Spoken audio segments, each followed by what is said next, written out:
সরকার স্বাধীন গণমাধ্যম কমিশন গঠনে চিন্তা ভাবনা করছে বলে জানালেন তথ্য ও সম্প্রচার উপদেষ্টা নাহিদ ইসলাম। সকালে সচিবালয়ে তথ্য মন্ত্রণালয়ে ব্রিফিংয়ে তিনি বলেন, মন্ত্রণালয়ের আওতাধীন দপ্তর ও প্রতিষ্ঠানগুলোকে দ্রুততম সময়ে গতিশীল এবং আধুনিকায়ন করা হবে। এদিকে শিক্ষা খাতের বেহাল অবস্থা নিরসন করে পর্যায়ক্রমে আগের শিক্ষাক্রমে ফেরার কথা জানালেন শিক্ষা উপদেষ্টা ওয়াহিদুদ্দিন মাহমুদ। রীতা নাহারের প্রতিবেদন। নতুন নিয়োগ পাওয়া ৪ উপদেষ্টা ও পুরনোদের কয়েকজনের দপ্তর পুনর্বণ্টনের পর রোববার সপ্তাহের প্রথম কর্মদিবসে সচিবালয়ে দায়িত্বপ্রাপ্ত উপদেষ্টারা নিজ নিজ মন্ত্রণালয়ে ব্যস্ত সময় কাটিয়েছেন।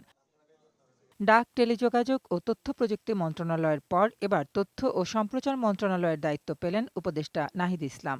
সকালে সচিবালয়ে তথ্য মন্ত্রণালয়ের সভাকক্ষে প্রথম ব্রিফিং করেন নাহিদ ইসলাম। এ সময় ছাত্র জনতার অভ্যুত্থানের গণহত্যার চিত্র প্রকাশ করে তদন্তে সহায়তা করতে গণমাধ্যমের প্রতি আহ্বান জানিয়ে তথ্য উপদেষ্টা বলেন, নিরপেক্ষ সাংবাদিকতার চর্চা করতে হবে। সরকার স্বাধীন গণমাধ্যম কমিশন গঠনের কথা ভাবছে বলেও জানান তিনি। গণমাধ্যমের স্বাধীনতা নিশ্চিত করতে আমাদের কাজ করতে হবে।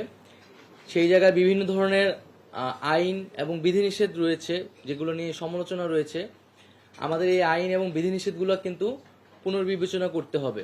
পরিকল্পনা ও শিক্ষা উপদেষ্টা ওয়াহিদুদ্দিন মাহমুদ তার কাজের প্রথম দিন শিক্ষা মন্ত্রণালয়ে আসেন। পরে সাংবাদিকদের তিনি বলেন, মূল্যায়ন পদ্ধতির দিক থেকে নতুন শিক্ষাক্রম বাস্তবায়ন করা কঠিন, তাই পরিমার্জন করে আগের শিক্ষাক্রমে ধাপে ধাপে ফিরে যাওয়া হবে।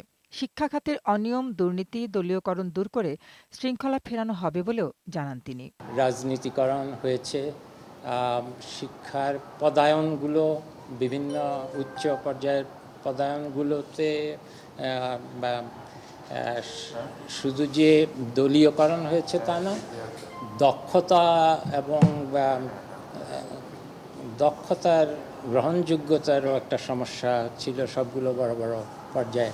এদিকে অর্থ ও বাণিজ্য উপদেষ্টা সালেউদ্দিন আহমেদ বলেছেন, ডলারের দাম স্বাভাবিক করতে কাজ করছে সরকার। এ সময় ব্যবসা বাণিজ্য সহজ করা এবং জিনিসপত্রের দাম কমানোই তার প্রথম অগ্রাধিকার বলেও জানান তিনি। মূল্যস্ফীতির ব্যাপারে আপনারা অনেক কিছু জানেন যে বাণিজ্য এবং দোকানের একটা মেজর রোল আছে। অর্থাৎ এইগুলো যেন দূরীভূত হয় এবং সাধারণ মানুষের সমস্যাগুলো শুধু খাদ্যদ্রব্য না, অন্য অন্য জিনিসগুলো যেটা বাণিজ্যের সাথে রিলেটেড, এগুলো আমরা চেষ্টা করবো যত শীঘ্র সম্ভব এগুলো সমাধান করব। রীতা নাহার, বৈশাখী সংবাদ, ঢাকা।